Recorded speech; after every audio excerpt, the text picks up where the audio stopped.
conspiracy against me tonight. The Queen of the Visas this evening. Hello, Gilda. Great to see you back here. Hello. Hi. How are you? I'm very well. And how are you doing? I'm fine. Thank you. Conspiracy against me tonight. Hold on. We do have visas this evening. We do have YouTube coming through. That confirms it. Yes, Gilda, how are you, Queen of the Visas? I'm fine. Thank you. Excellent. How is the capital this evening? It's been lovely and warm here in Portugal, isn't it? Yes, but a lot of wind. Okay. And you're back in the capital? Yes, I am. Great to see you back here. Just down the corridor for you, from you virtually, Daniel dos Reis from Reis and Pelicano. How are you, Daniel? Well, quite all right. Thank you for asking, Carl.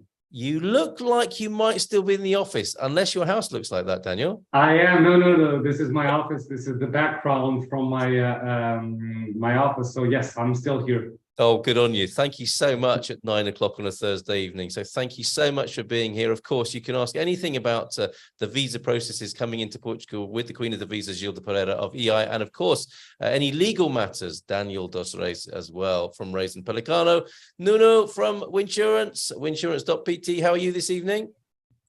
Oh, good evening, everyone. So I'm well. I confess that I'm a little bit tired today. Right. But it was solving problems day all day long. So was it? Okay, so you're in the mood. You've got an appetite for troubleshooting this evening. Sorry you're tired, mate, but that doesn't mean we're not going to go hard on you with the questions this evening. If anyone's got anything, any questions about insurance, Nuno's the man, and he has a little bit of an announcement and some bringing a few threads together for us tonight a little bit later on in the call as well. We have Steve. I'm just getting Steve in from Spartan FX as well. Steve's joining us. I think he had a bit of Zoom trouble as well. Let's go to Serenity and Dr. Michael Averbook. How are you this evening? Yes, sir. I'm very, very well. Hope everybody else is feeling the same. As Gilda said, very, very windy Lisbon this last couple of days. Otherwise, all good. Same here on the Silver Coast. It doesn't seem to be letting up any, but I'm sure it will pass at some stage. Charlene and Carlos, good evening to you. How are you? Hello, good evening. We are doing very well. For those of you that still don't know us, we are Coabit, and we are an exclusive buyers agency. And yeah, things are picking up very nicely. Just a couple of months ago, we guided a US couple wanting to buy a property here in Portugal. They're actually US Shark Tank winners. And we found them a property. And earlier this week, we spoke with another US Shark Tank winner asking for our support for the relocation journey to Portugal. Yeah. And it's just amazing to see that despite all of the hurdles and bureaucracy that we discussed last week, that US entrepreneurs are still, see Portugal as a place that they want to retire in and settle in. So, or at least, they want to come and spend the money that they got from the sharks. So that's all, looking up and great. That's wonderful. Well done. I think I know what that means. But Shark Tank is a US TV show, right? Where you exactly, yeah. Is this where the phrase "jumping the shark" comes from, or is that different? I have no idea. Okay, all right. Maybe someone. But it's interesting that we already had two winners or we are going for the second winner of the US Shark Tank, and we also had one that was the winner of one of the editions of a supermodel of the world in US. US, yeah. Check you out. Okay, so by appointment to the rich and famous of the United States, helping them find properties. Not the top tier of the famous, but the second we're able to get some. Not too bad, I'm thinking. Not too bad. All right. When I'm buying in Lisbon, you can have my business as well and hook me up with all those A and B listers there. Fantastic. Usually, the three of them are in Algarve. Oh, okay. So they've chosen to buy down in the south. Very interesting. Yeah. Very interesting. Okay, good stuff. All right. Great to have you here. Steve, have we got you on board? Steve Flack from Spartan FX? I may be having a few technical difficulties joining us. In the meantime, until we can get you on the screen, Steve, let's talk to Ana Vieira, an honorary member of the Dream Team here, the unofficial ambassador of Cascais. How's Cascais this evening, Anna? Cascais is lovely as always. Windy also, Windy also. but sunny and beautiful. Yeah. Wonderful to have you here. And any questions about Cascais? She's here to answer them. Let's go back. Carolina did a great job last week in your absence, Gilda. She was even able to tell us a little bit about Mandela and the likely response you might have on your return. Can you update us on any news from the CEF front line, please? Well, everything is still the same. They are being a little bit more picky about the documents, as far as it concerns to the resident permit. We don't know why. Maybe it's because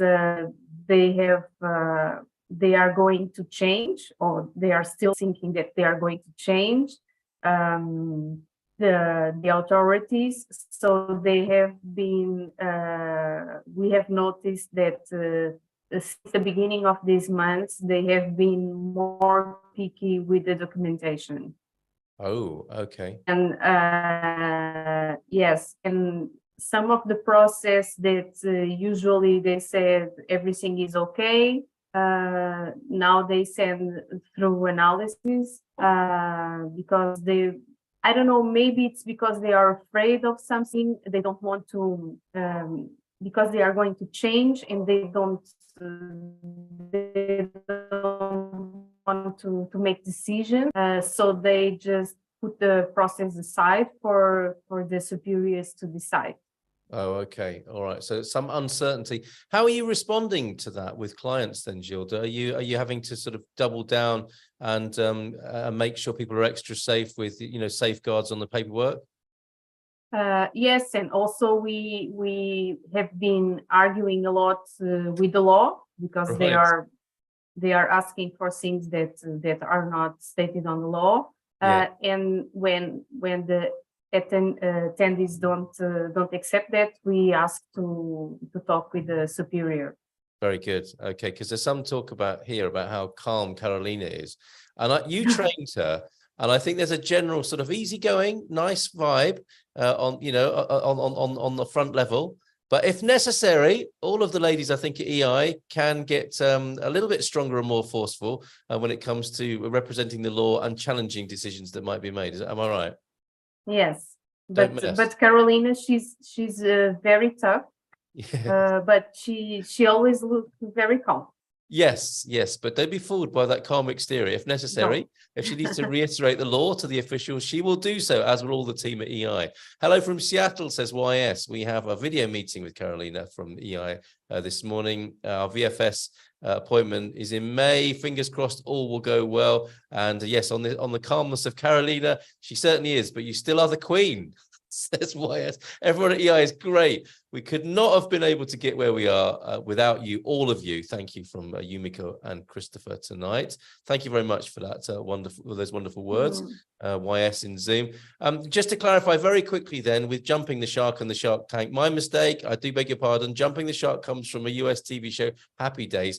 I know that show. I remember that from when I was a kid, where Fonzie, and that's quite a nice connection, because whenever I say A, as in EI, I am reminded of the Fonz, and of course the happy days that people can enjoy working with EI. See what I did there? So Fonzie literally jumped a shark in the ocean. The show was cancelled shortly after. So jumping the shark is not a good thing. Okay. However, Jump the Shark Tank. Oh, okay. Tom Smith is telling us the same thing, but the Shark Tank is a different show altogether, of this age, where people obviously make a load of money from winning and then come and spend it in Portugal, which is a great thing. Good stuff. Steve, have we got you now on board? Steve? You have. Hello, Steve. How are you? Good to have you here. I'm very well. Sorry, must be having some technical issues this end. I wasn't able to log on, but sorry You're about that. Not alone with that. So it's great to see you. Did you watch Happy Days as a kid as well, or am I just too low? I did actually, Carl. Yeah. So no, I'm not young either. So yeah, I remember Happy Days. Nicely put. Okay. How are you? How's the world of currency this evening? Yeah, I'm very well. Yes, I can't complain. Yes, it's very busy. Obviously with things that are happening in the market. So there's plenty going on. Right, excellent stuff. And any specifics from the exchange rates? Anything anyone should be looking out for? Very volatile times. Yeah, so I mean, there seems to be lots of happening in the markets. You know, lots of it seems to be with a bit of dollar negativity, which is a bit of a shame at the moment. The US debt yield ceiling is in the headlines again. You know, the government yields are falling as the predictions are still for a recession in the US towards the back end of the year as well. This seems to be having a bit of an adverse effect on the dollar. As its pricing in the Fed having to cut interest rates later this year and early into next year. You know, there's talk of, you know, some a lot of recession, you know, obviously happening in the US as well. You know, there's also talk of, you know, the Eurozone could still aggressively raise rates as well, which could go against the dollar as well. So there's plenty to be thinking about for the guys over in the US, you know, if they're looking to maybe try and get their conversions done sooner rather than later, or, you know, just looking at booking forward contracts and things like that. Okay, so to have a chat with you is a good idea. I mean, parity seems a long way behind us now, and we're not heading that way anytime no, soon. It's just no, it doesn't seem like that at all. It seems to be going, if anything, the other way. You know, we've got some clients that, you know, seem to be quite keen on forward contracts at the moment. You know, trying to get their currency booked in early. Just so they can put their deposit down, and then obviously they can pay their balance further down the line. But it's just giving people a bit more peace of mind, so they know where they stand with their rate. They know they've got enough for their money. I mean, some clients they're quite happy to wait a while and gamble on it a bit and see if it does come back in their favour. But, you know, lots of clients are taking advantage, and, you know, before it goes, you know, against them, and then they've not got enough for their property, so they're getting things locked in pretty quick. Right. Okay. And it's always fine if somebody wants to put their fears to rest around this, to have a chat with you at Spartan FX. Yeah, definitely. Okay, great stuff. Good to have you here. Any questions about currency? Do put them in the chat, and I'll put them to Steve here tonight. Let's go back to Nuno for a moment. There are a few threads you're bringing together for us that are sort of common themes that you'd like to address tonight. I understand, Nuno? Yes, that's true. So due to the last presentation of the last webinar about the healthcare assistance, so I've talked about the European health insurance, and some people are asking what is that, how to get it, yes. if they have the requirements to apply or not. So yes, everyone with residency in Portugal and with the NISS, it's the number of the Social Security, okay, can apply to this. They can do through online or on the healthcare center of their location. It's free. It's for 3 years long, and it covers all of the European country, or yes, European Union, not European countries, European Union countries, yep. Iceland, Liechtenstein, Norway, and Switzerland. So in case of sudden illness, or even if we need regular assistance, we can have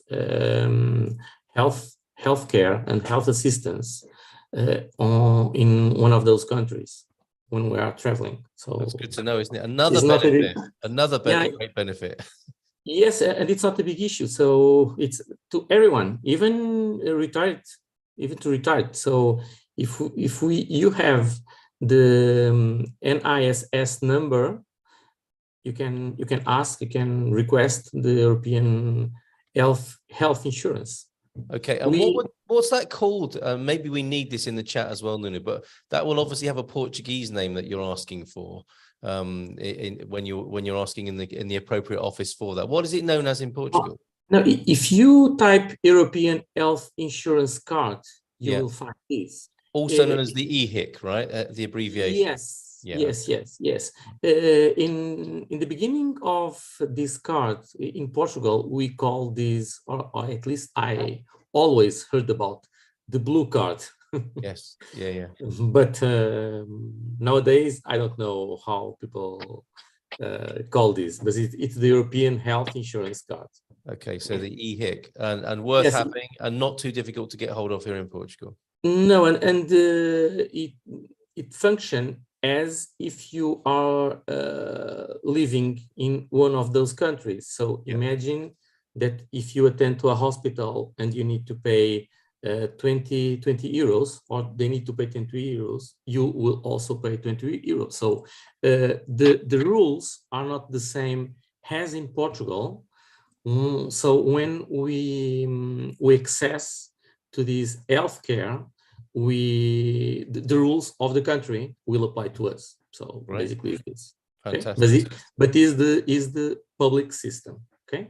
Thank you very much. I think Dr. Michael has something to add. Before we go to you, Anna's being very helpful as usual. Cartão Europeu de Saúde or Cartão Europeu de Seguro de Doença as well, also known as AKA. Dr. Michael, I think you might want to add something to this, to the e-hic situation. Yeah, first of all, no, thanks. It's very, very accurate. I just wanna add that we had experience with the European card, even without registration with the social security. It's much easier when you have both registration with the SNS and social security. We have done it several times already with people that just, over 60s, 70s, that did not have the registration with the social security here, and they still got the card, and it's a good add-on to whatever you already have here in Portugal. Okay, good to know. We need to decode the acronyms, a bit of acronym bashing tonight. So just for anyone who doesn't know, what? I've got to get an SNS and an NISS as well as my NIF. Could you please? It's a lot of N. There is a lot in, yes, there's a lot in there. And you don't say NIF number because it's already in there as Número Identificación de Fiscal, I think. So you don't say NIF number, you just say NIF. Can you give us a distinction on the NIS and the SNS and how you can help with that as well, please, Dr. Michael? SNS number actually is not used by Portuguese. It's número do utente. It's your number of user. SNS number is what we kind of tend to call it. SNS stands for Serviços Nacionais de Saúde, National Healthcare Services. And you have to be registered in order to be formally eligible for care in the public system. NISS, Número Identificação de Segurança Social. Correct me if I'm wrong, guys, from Portuguese people. You're getting nods. You're getting nods. This is your social security number. Right. Not like in the States. You can do a lot without your social security number. In Portugal, you can't do anything without NIF. You mentioned that before. Yes, that's right. Anyway, as Nuno mentioned, yes, if you want to get this European healthcare card, you're very you have a big green light if you have both registrations in the national healthcare system and social security. What I'm saying is that even without social security number, we managed to get it for our clients, those that asked. That's it. Thank you very much, Dr. Michael of Serenity, the case managers and concierge service for anything you might need medical wise and medicine wise here in Portugal. Thank you for being here tonight. We have a few questions coming in. Get those questions in. You're very quiet over there on YouTube, everybody, although we do have one question which we'll come back to in just a moment, and questions here, of course, on Zoom. Thank you very much. Someone beginning, this may be a silly question. We have no problem with that whatsoever. And I'm the one who tends to ask those, so I'm glad someone else is giving it a go as well. Tom was first in, though. Question for Gilda. When you have a residence permit, how long can you leave Portugal before the consecutive 6 months becomes 8 months in 12? Wow. I.e., can I spend a weekend in Spain or a week in Paris without breaking continuous residency? Great question. Thank you. It's a bit of a perennial, and Gilda is here to answer it. Well, first of all, because when they changed the law, the rule of the 6 months in a row and 8 months interpolated is no longer for 1 year, but is for the time of the resident permit, which is 2 years or 3 years. So we are talking here for I guess if it is the first resident permit, 2 years. And you don't have, once you get the resident permit, you don't have a time that you need to wait for it to start counting. And also, by my experience, if you are in the Schengen area and you just want to go for a weekend, it's not going to be on the system that you were out of the country. It's not that is going to stop the 6 months. Okay, there you go. Only if you have a stamp in or out the Schengen area. And something's happening on that front as well, though, isn't it? There's a bit of a rumble going around the news sources to do with Schengen news, that the stamping is going to stop at some point. Sorry, that's a bit of a tongue twister. The stamping is going to stop at some point. You try saying it. And it's all going to be digital kind of stuff, isn't it? The old-fashioned stamping. But that won't make a difference, will it? Because the records will still be kept of people's movements. Well, I don't know, because maybe if they change the rules and they are going to be informatical rules, and they can chase that, if they are going to communicate to CEF, maybe that can be worse for people like that. So it might become more stringent the more we move away from stamping into the they're not called biometric, the biometric cues, rather than people asking you to come forward like that, then look at your face without smiling and make you stand there for a little while they thumb through your passport. Those days might be over quite soon, and it might all be electronic. And of course, if it's an electronic system, as Gilda says there, it might become more stringent. I hope that helps, Tom. Let's move on to Joyce Wood. When Gilda says CEF are getting more picky re documents, does she mean those submitted at the first interview they check, or is she referring to documents presented at the second stage? I wasn't clear about this. Thanks, from Joyce. I was referring to the second stage, to getting the resident permit. Okay, all right. So there you go, Joyce, clarification on that. Another rumor, it's always good to check these with you, Gilda, the authority on these matters. Digital nomad visa, D7 visa, is there going to be a kind of channeling of people where the D7, we used to say it's not really a retirement visa because you can work. With the advent of the nomad visa, will the D7 become more of a retirement visa? And will the Portuguese government be encouraging people who work to take a digital nomad visa in the future? Yes, for sure. Wow. Okay. So for sure. And right. also, there are rumors. Right. There are rumors. Yep.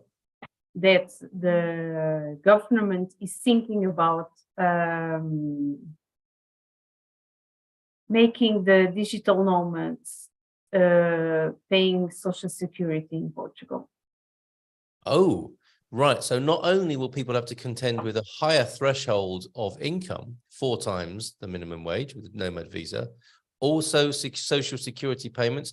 Can you give us some idea? I mean, any business owners on the Dream Team panel is shuddering at the sound of Social Security payments. What are they likely to be, and self-employed people, of course, what are they likely to be as a percentage on top of the requirements coming in on the digital nomad visa? I don't know if they are going to think about on a flat rate, or I don't know. This is just something that the CEF is talking about. Right. It's not, we don't know yet. Okay. And one of the upsides then of the slow moving bureaucracy is these worrisome rumors might take ages to come into, hopefully it'll work for us on that side of the equation as well, that these rumors won't happen for ages because of the slow moving nature of the bureaucracy. Yes, but what is happening is that the Portuguese population is making a lot of pressure because of the digital nomads, because they say that they are young and they come to Portugal and they can afford the rents, and then they have access to free education and to free healthcare, and they don't pay anything. Right. So, as you know, the government now is trying to please everybody. Yes. because they are not in a very good position. Yes. So that you saw what happened with the golden visa. They went back and forward. Yes. And now we think that they are going to do something with the digital nomads visa. And today at CEF, they were talking about something like that. My goodness. Okay. Anna says, if it's anything to do with taxes, it will happen quickly. That's not the answer we want to hear tonight, but you're right, aren't you, Anna? Thank you, Shilda, for the time being. And we'll do the pet check-in in just a little while. But mention of the golden visa and politics, I've got to bring Daniel in. It was getting exciting, wasn't it, Daniel? The possible collapse of the government. You were keeping a close eye on this. Can you talk to us about that and any updates on the golden visa? Well, the collapse of the government will not happen, so that's a no-go for the time being, unless they make a big boo-boo. So how big does it have to be, Daniel? Well, I would say something substantial or major, because if all the mishaps that have happened until now, the president has not demoted the government, I would say it needs to be something huge. So we'll need to wait, because eventually they'll get there. They are working into that direction. But in terms of the golden visa itself, the package of mais habitação, or the habitation package, is going to be discussed on the 19th of this month. And the golden visa issue is on that package, so they will discuss it on the 9th, or they will vote it on the 19th of this month. Then eventually it will need to be sent to the president to see if it's constitutional or not, and this will depend on the opinion of the president and his staff. If the president states that, well, this is all right, this can go into the law and it's not against the constitution, then it's a done deal. And we are expecting to have a final law towards the end of this month. If the president does find something unconstitutional in the law, they will vote, or you will send it to the Constitutional Court, and the Constitutional Court will need to vote upon it. And this will drag on for at least two more months. So it will depend if the president does find something unconstitutional in this mais habitação package or not. One not so funny aspect out of this is, after the mais habitação package is voted, one of the party in the parliament has a measure or has promoted a law to be voted in the parliament.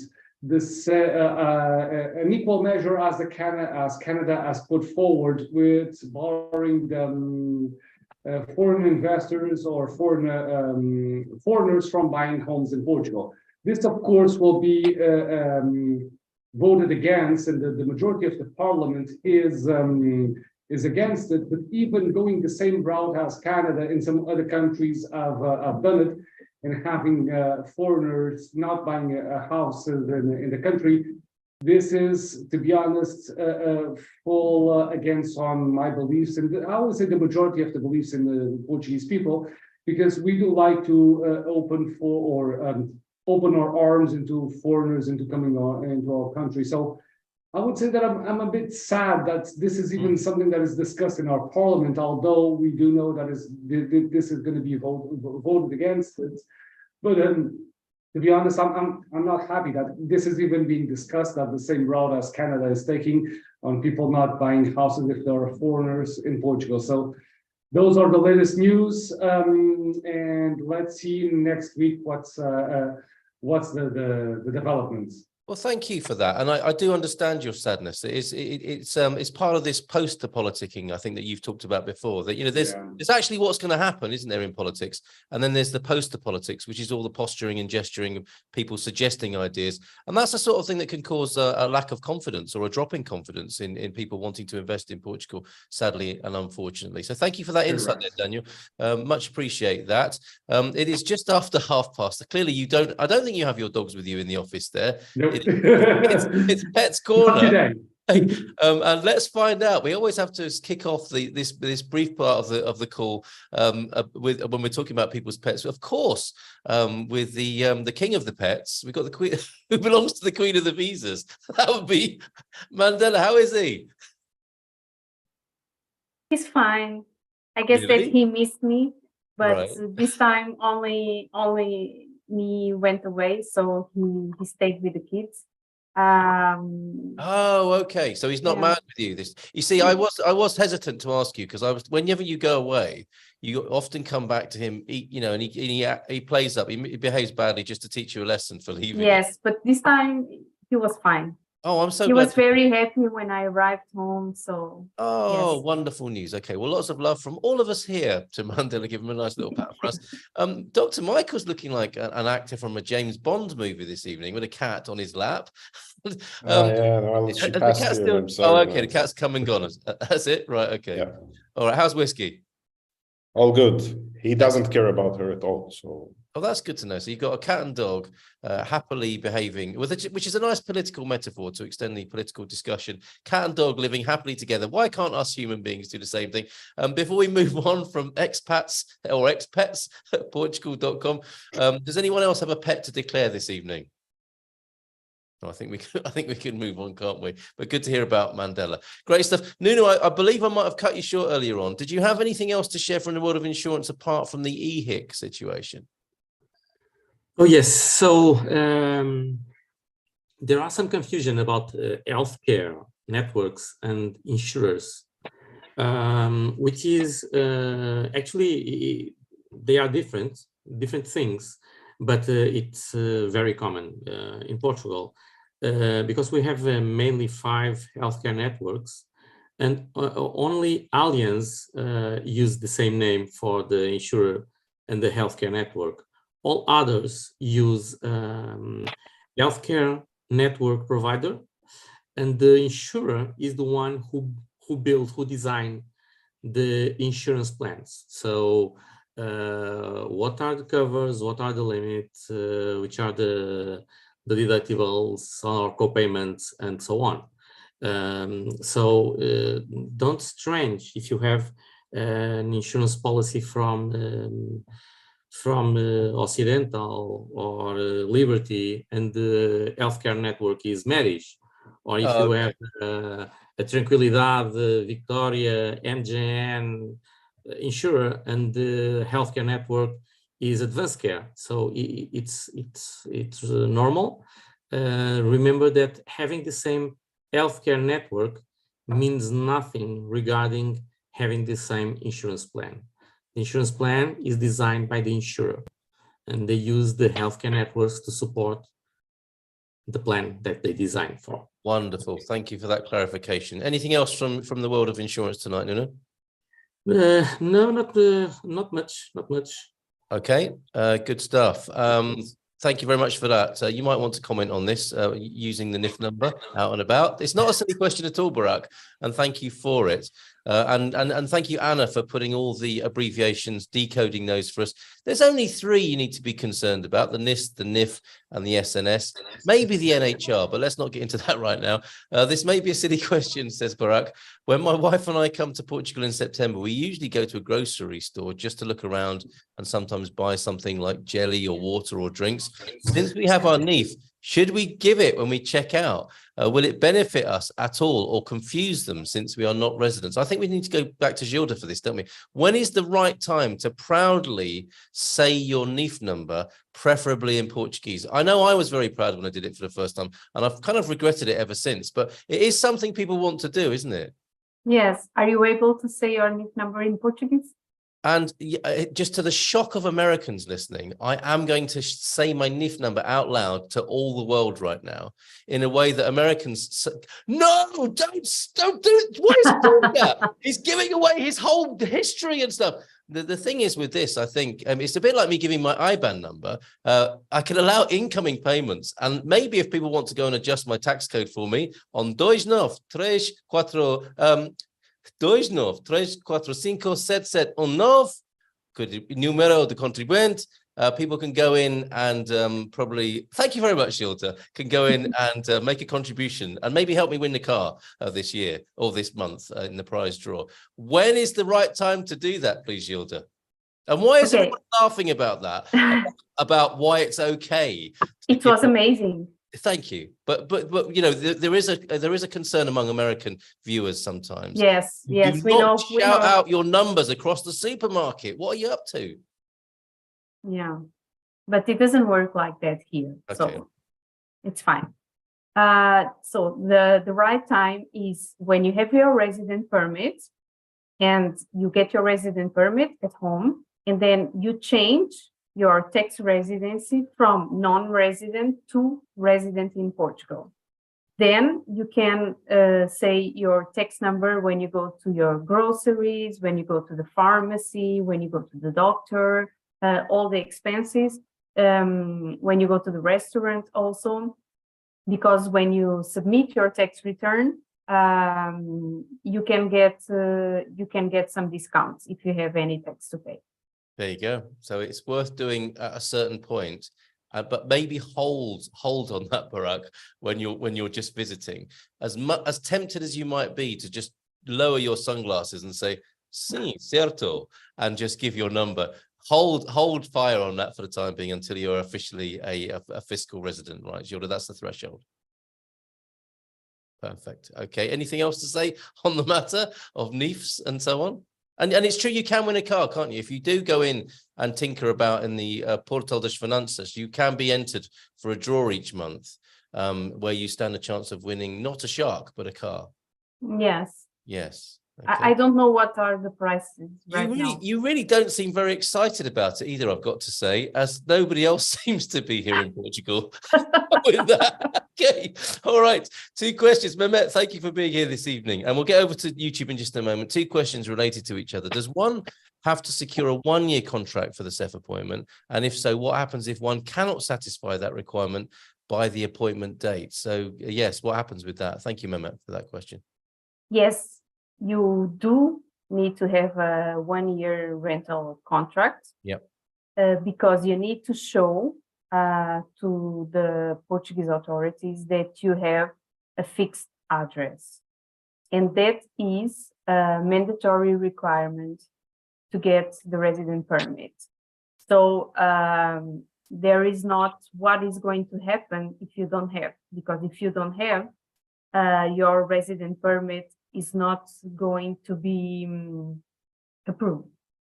Okay, so it's going to be on hold until you present a rental agreement of 1 year. And that's why it would be a good idea to talk to Casa Portuguesa, to talk to Charlene and Carlos about making sure you've got that rental agreement, right? Very important. Otherwise, it's going to cause unnecessary delays. Yeah. Yep. So there you go. Thank you very much for that, Mehmet. Let's go over to YouTube, and thank you. You've been very patient, Mag. Boa noite all. Do we have to begin our retirement distributions? I'm not sure what that means actually, before we submit the application, or can we just show what the month distribution will be once we commence it? Thank you. Obrigada. Does that make sense to you, Gilda? About monthly or retirement distributions? There was one time ago that you could just show that you were going to have that distributions, but now they want to see it. That you are already getting that income. And can we just show what the month distribution will be once we commence it? I think it was the distinction being made there. No, they want to see already. Okay, all right. What was the question again? Sorry. Boa noite all. Do we have to begin our retirement distributions before we submit the application, or can we just show what the month distribution Yes, before. Okay, so before. Thank you very much for that. There you go, Mac. It's better to do it before.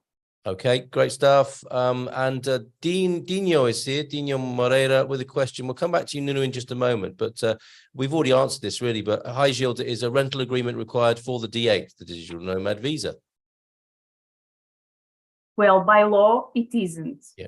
Oh. So, yeah, by law, it isn't. So it depends on the consulate. Because some consulates are asking for it for For some, only a 4 months 4 months booking, it's fine. So in relation to the earlier answer about whether you need 12 months, were you referring to a D7 on that instance rather than A D7? No, I was referring for a SEP appointment. That one was for the SEP appointment, for the resident permit. This one is for the application of digital nomad. Okay, you see, I do ask the silly questions here, and I'm happy to do so on everybody's behalf so that they can get the answers they need. Let's go back. Thank you, Gilda, for the time being.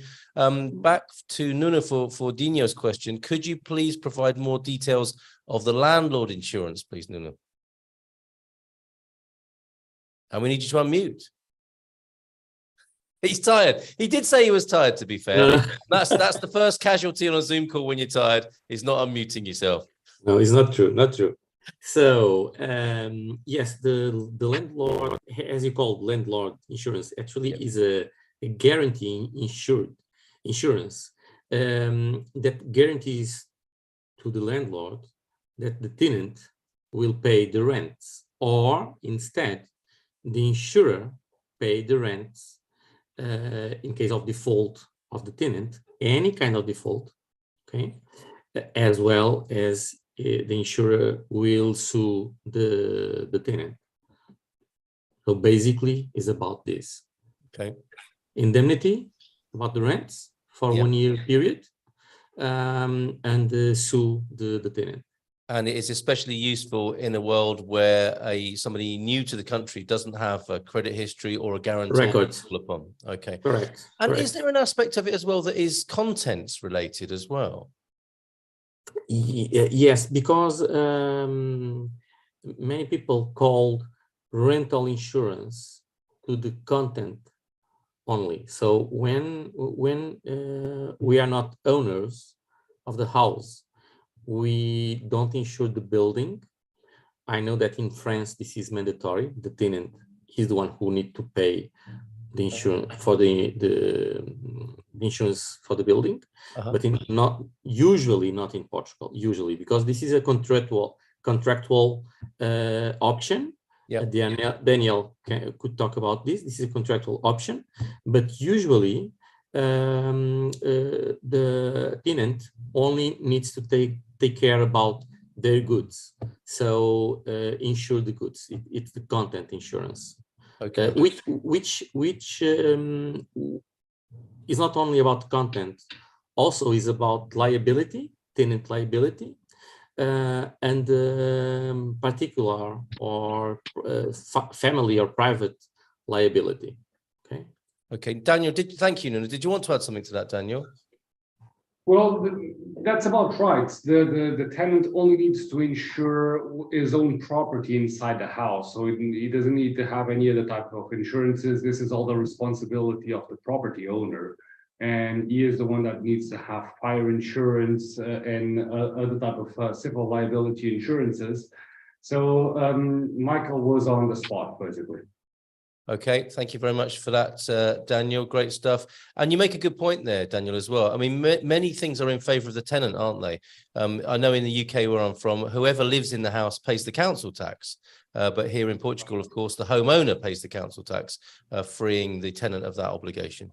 Correct. Basically, the council tax in Portugal is not as hefty as it is in the UK or even in the US, but still, it's something that needs to be paid by the property owner. And this, of course, is reflected upon the rent. So it's a cost that property owners do factor in once they are calculating the rent. And one of the things that I would like to point out is property owners do need to pay 28% on tax income on the rent received. And the majority of the expenses cannot be deducted that are connected with the property. Some repair expenses are able to be deducted, tax expenses as well, but some other hidden expenses that may occur with the property will not be able to be deducted, and thus they will be considered as a profit, let us say. So In general terms, 38% on all the rent received is what a property owner should expect on owning a property in Portugal and renting the property out to tenants. Vital information there. Could make a big difference to the business plan, that. So thank you very much, Daniel. We'll stay with you because it's an NHR question now. I thought I read that if you are enrolled for the NHR, that there is no benefit to using the NIF for purchases, as NHR holders cannot deduct those amounts on their taxes anyway. Is that correct?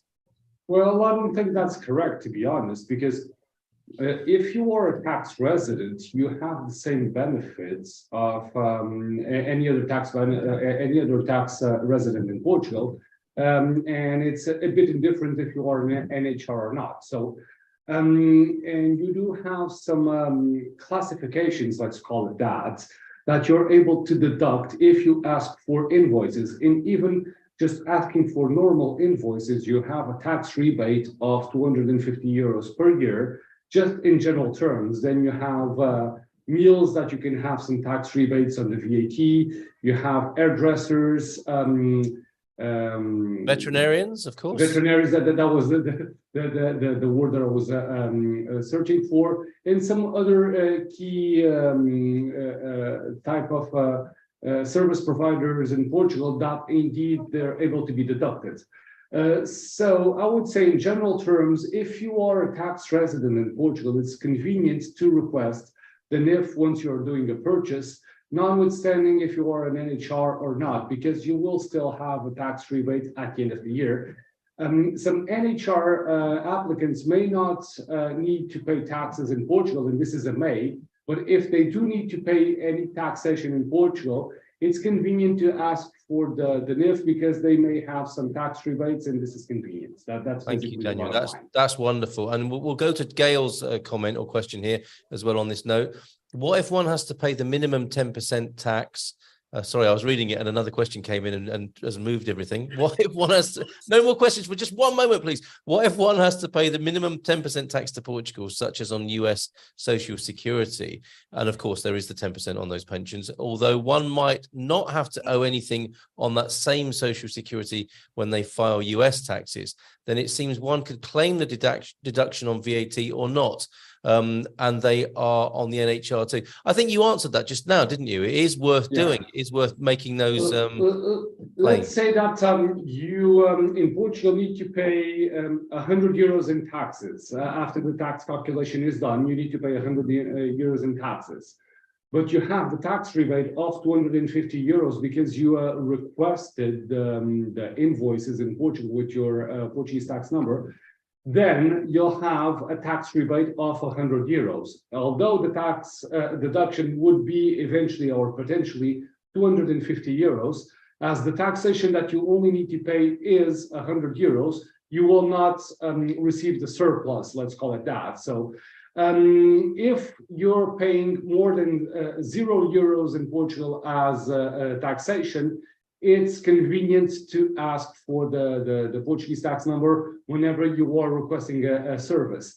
And this is convenient as well if all goes south. Let's say that you are requesting the services of a plumber and the repair is not properly done. If you don't have a proper invoice and you want to sue or you want to go after the plumber, well, you are a bit in a tight spot in going to court and all that. So yes. If in a lot of situations, I would say it's convenient to ask for the Portuguese tax number because there are a lot of service providers that will say, well, do you want this with your tax number or not? If it's not with the tax number, we will not charge VAT.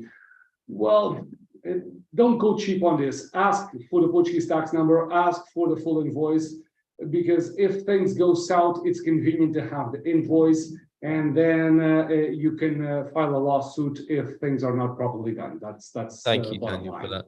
It's very interesting, all the comments that this NIF discussion has prompted. If you buy building materials, hi Louise, good to have you here. If you buy building materials for property renovation, always provide your NIF. If you sell within a certain time frame, well, it's a tax frame as well, of course, 10 years, you may have a tax reduction based on renovation. So, I mean, that adds to what you were saying there, doesn't it? Plumbers, and building materials, those sorts of things are definitely worth having the EVA VAT on. Correct. The repairs that are done in the property will be able to be deducted on capital gains once the property is sold within, I think it's 12 or 13 years, one of the two. So it's convenient to indeed keep those invoices because it will help you save some money once the property is sold.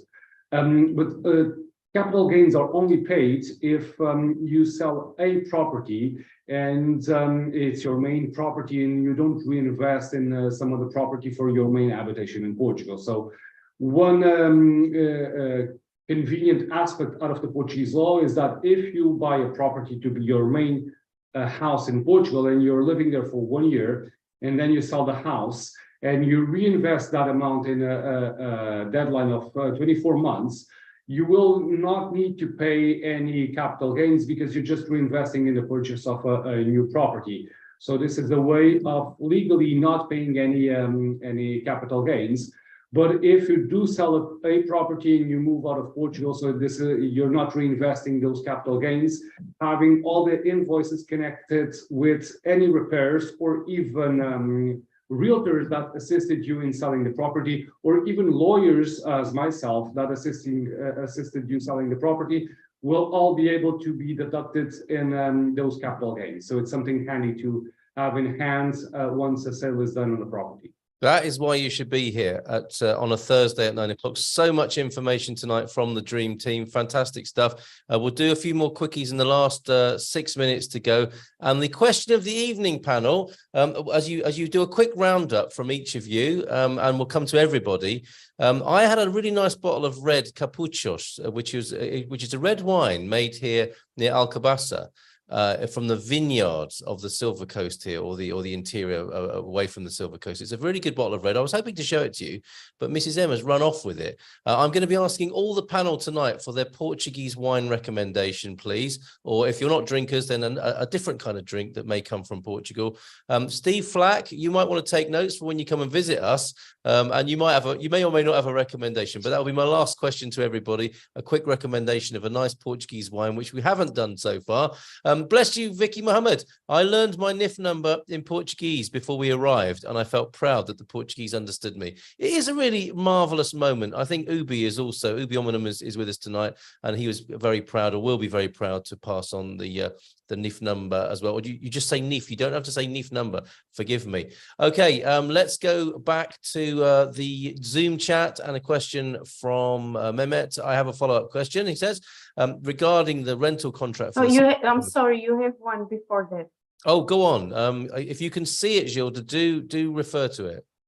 Ross, my husband is an English national and I am a US citizen. When I can you see that? I can see it. Yeah, I'm not going to do your job. Sorry. All right, sorry. My husband is an English national. This is why there's only women at EI, isn't it? My husband is an English national, and I am an EU citizen. When I get my EU certificate, once we move to Portugal, I will apply to CEF for his. It's reunification, isn't it? This question. I will apply to CEF for his residency. Can my husband, while we're waiting for the CEF appointment, visit the UK and return to Portugal? Gilda, over to you. Thank you. Yes, he can, as long as he doesn't expire the 90 days of staying in Portugal.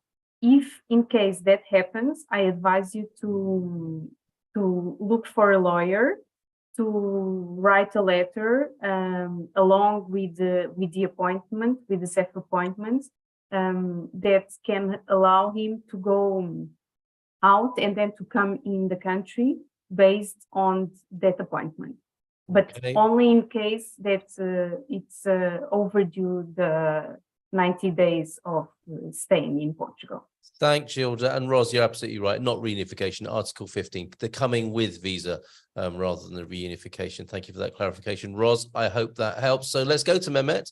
The follow-up regarding the rental contract for the CEF appointment. Will I need to schedule another appointment, which is impossible to achieve, incidentally, says Mehmet, to present the rental contract when I manage to have it? That is what you said, isn't it, Gilda? It will delay the process and you'll have to go back and represent it. Well, you don't have to reschedule the appointment. What is going to happen is that they are going to put the process on hold Yeah. Two things can happen. They can reject the process, or they can accept the process and put the process on hold, and they will notify you to present the rental agreement in 10 days. Right. Okay. So it's really worth getting that right in the first place, isn't it? This is not a delay. Because taking the risk is. Yeah. Well, you have a great extra question, Mehmet, as well. And this is another rumor that we hopefully can get to the bottom of here, Gilda. The information I have is that I can bring only one pet with me to Portugal. Is there any other way I can overcome this issue? I have 3 cats already and counting by the sound of it. Well, I've never heard of this limit on bringing pets. No, I never heard about it. And we have clients that already came with 3 dogs. So I don't know, maybe it depends on the company. Yeah. But it's not a Portuguese legal matter. No, it's not a Portuguese law. It's not. Okay. Okay. The webinar next Thursday night could be useful for moving things, pets, and possibly cars to Portugal as well. Tune in for the webinar next Thursday evening. Some quickies then from Nahid. Hi, Gilda. Is there an update to the New Delhi embassy accepting digital nomad visa applications? What's happening there? No, not yet. Okay, sorry, that is a quickie. Christine, I've heard so much conflicting advice recently. Can you technically use savings alone for the D7 application if you don't have any passive income? Thank you, from Christine. No, you can't. You need to show that you have more than savings. You need to show that you have passive income. Okay, so there you go. And I'm sure of that. I'm sure.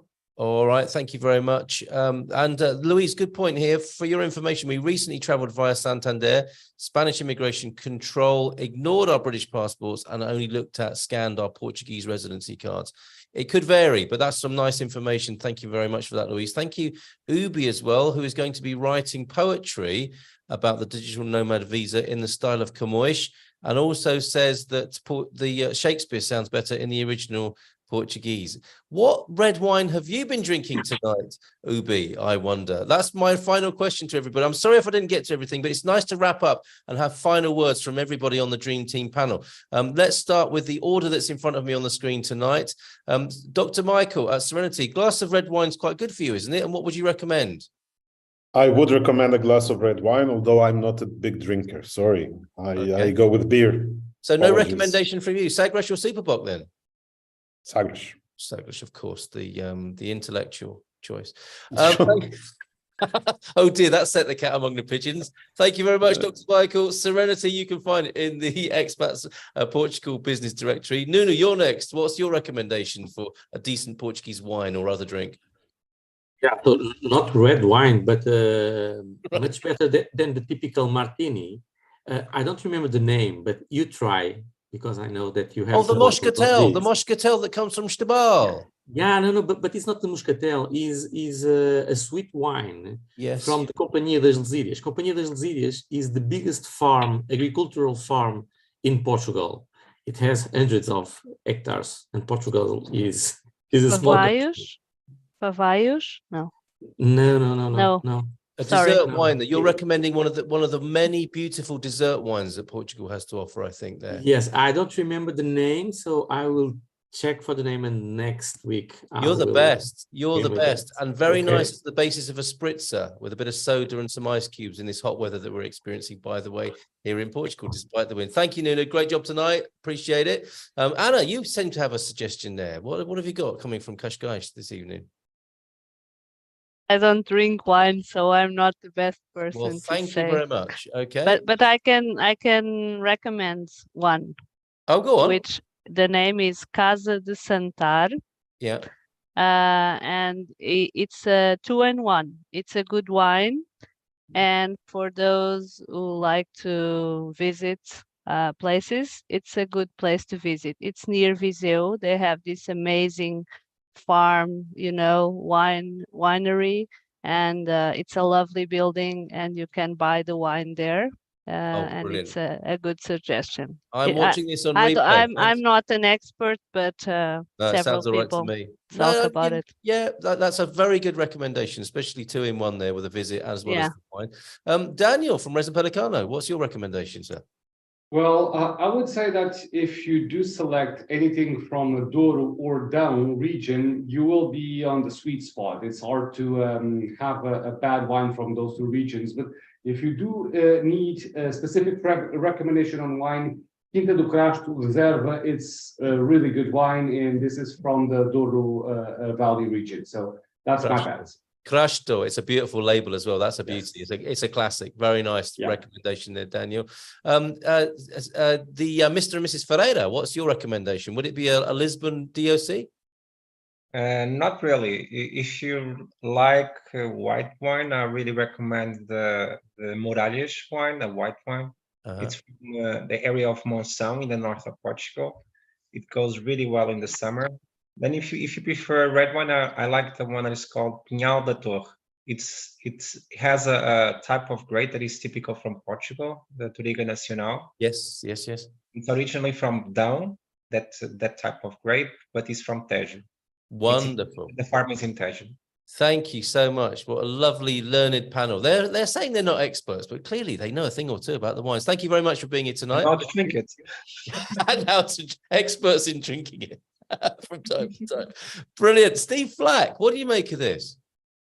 Well, I'm not really a wine drinker myself, I have to be honest. I would probably be better off with the Sagres as well. So I think that's more, Dr. Michael. Yeah, that's what I would more prefer, especially on a hot day that we're not getting here in the UK, but you obviously are over in Portugal. Sorry to rub that in there, Steve. Yes. Yeah, this is actually what I thought when you said that. Yeah, lots of love to the team, Spartan FX. If you want a free consultation or open up a free account for your currency exchange, spartanfx.co.uk. I think we've covered everybody except the Queen of the Visas with a top recommendation. Over to you, Queen of the Visas, Gilda Pereira from EI.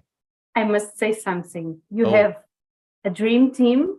Yes. As far as it concerns to moving to Portugal, but you have a terrible team as far as it concerns to drinking.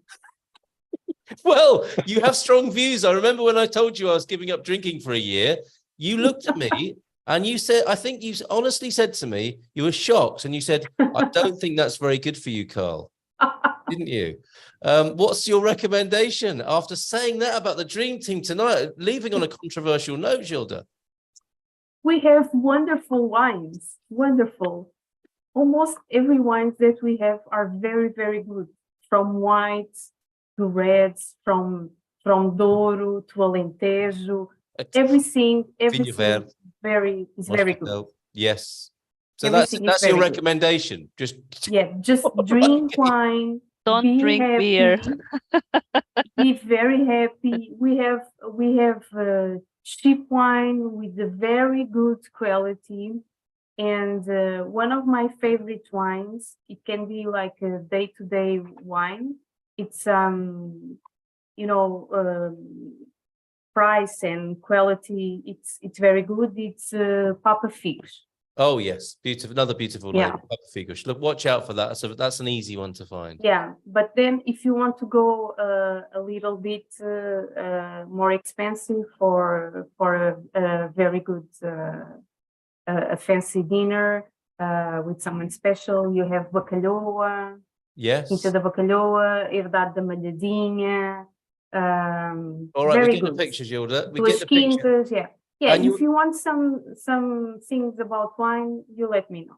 Absolutely, but you're very busy and you're not available to be the chairwoman of the Portuguese Wine Marketing Board this year, even though you'd be perfect for the job. I think you've got enough on your hands at the moment. Yeah. Thank you very much, Queen of the Visas, Gilda. Jerry, do you have a recommendation as we wrap up tonight? Sorry. I'm afraid, I'm almost afraid to say this in Gilda's company, yes. But I'm not a great wine lover either. But I love, give me a grilled fish and a crispy cold Vino Verde, and I'm in heaven.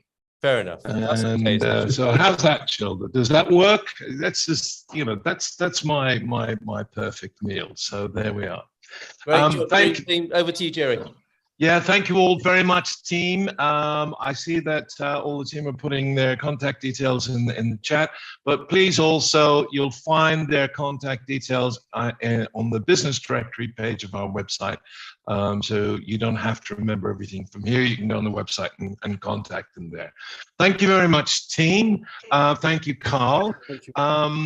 Next week we have an additional webinar we're squeezing in on the 16th of May at 6 p.m. Lisbon time regarding the Golden Visa. There's still some opportunities. The clock is ticking, as we all know, but there's still investments available from 280,000. So we'll be putting that out next week on the 16th, but at the earlier time of 6 p.m.